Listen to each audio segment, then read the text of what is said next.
Mushoku Tensei is like Marmite. You either really hate it, or you might be a little bit of a pedophile. This show is a very, very controversial topic within the anime community. A lot of people really don't like it, and a lot of people really do like it. And to be honest, I can kinda see both sides of the argument here. But the thing about making YouTube videos on topics like this is that it can sometimes be boring having a lukewarm-ass take like, I can see both sides. But hear me out, I swear. A couple years ago, I was actually quite a big fan of Tensei's first season, who fucking cares. I honestly did enjoy a lot of these two cores, and even now, it still holds up. However, we are now living through a fantasy anime renaissance.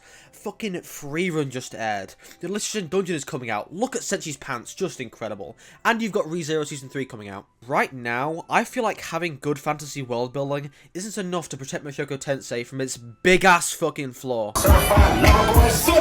The main character is attracted to children. Now, you might say, Snowy, he's been a pedophile since season 1. In fact, he was way worse then. And you are right. He was far worse in that season. However, that season also had a large focus on improving Rudius as a person. He developed in some ways. He became a three-dimensional character. And then he stopped. When is this show going to address his pedophilic tendencies? Rudius never truly faces any repercussions in regards to him being a predator, and nor does he develop at all in this aspect. And the show just moves along, like we all forgot. So this just leads to situations where you're just waiting for the pedophile redemption arc to come along, but it never does. Okay, episode 1 of Core 2. Surely this is when they talk about it. The episode was about a haunted house. I mean, surely next episode, they had a wedding party. This is made even worse with the fact that Season 2 of Tensei is a far more personal story in comparison to Season 1. The world building is toned down to focus more on Rudy's personal relationships, his time at school, and his romance with Sylphie. And to be honest, I find it hard to actually appreciate what's going on when I know that he is a rat of a human being. It's not even like he entirely stops either. There is this one episode in Season 2 where he kidnaps some beast girls, ties them up in his room, gropes them so he can try and get an erection, and leaves them in his room until they end up pissing themselves. The Beast Girls weren't even in the wrong. Rudy's mentally challenged friend lost to them in a duel. By like halfway into Season 2, this show just decides to start like basically dick riding Rudy. He is the strongest mage and everybody likes him. He has an angel of a wife and a kid coming along and a happy marriage. He has a big ass house and a troop of friends that really like him. And I'm sat watching this, being a hater, like when does he atone for his actions? Now all of this is actually quite common knowledge regarding this show. However, my actual problem with this show, the very reason I'm making this video, is because Mushoku Tensei is a high-quality, well-written show. A show that is at best neutral on pedophilia is better written than so many anime. While the issues that I ranted about are still glaring, after watching Season 2 Core 2, it is undeniable that this show has some good-ass episodes. The episode where Nanahoshi breaks down and everybody has to work together to make the summoning circle work again so they can summon a plastic bottle. The episode where Norn becomes a shut-in and Rudius has to confront what's essentially his past self is pretty good.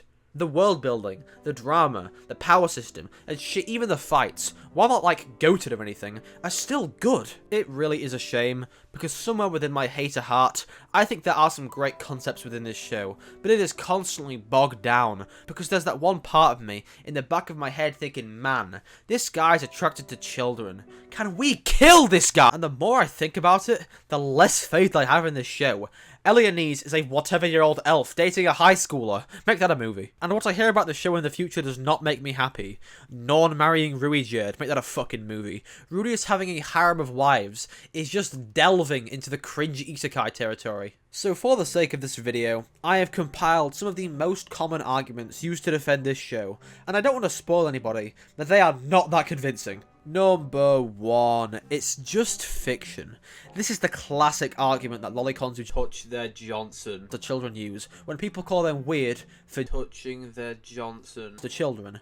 Most of the time it boils down to, the children I touch my Johnson to aren't real, so I'm not weird at all. Yeah, the series isn't real, but that doesn't mean I can't not like Rudius for being a weirdo in the world that he's in. Number 2, Rudy does get better. This is true, but I've already mentioned this. While Rudius does develop in several areas, some even regarding women, none of them are really regarding as pedophilia or predatory tendencies, because there is still the piss episode. Number 3. This show isn't a redemption story, it's a rehabilitation story / second chance story. Yeah, I'm gonna be honest, I'm not sure what this means. It doesn't really defend him for his actions at all. If you say it's rehabilitation, that kind of implies Rudy goes through something that stops him from being a predator, which I don't buy. And if you say it's a second chance story, does that mean you're fine with Rudy not facing any repercussions for being a predator? Number 4. It's way better in the light and web novels. Okay, I actually haven't heard this argument used that much to defend this show, but I gotta bring it up at least once, right? I mean, it is absurd as shit how one of the most depraved, mainstream at least, anime is actually toned down. I'm not going to mention the stuff that I have heard because YouTube won't like it, but damn, you a freak, Rudius. Number 5. It's still peak. This is why I made this video. I don't think that Mushoku Tensei being well written excuses it of all the weird shit. I think that all of the weird shit drags the great stuff down.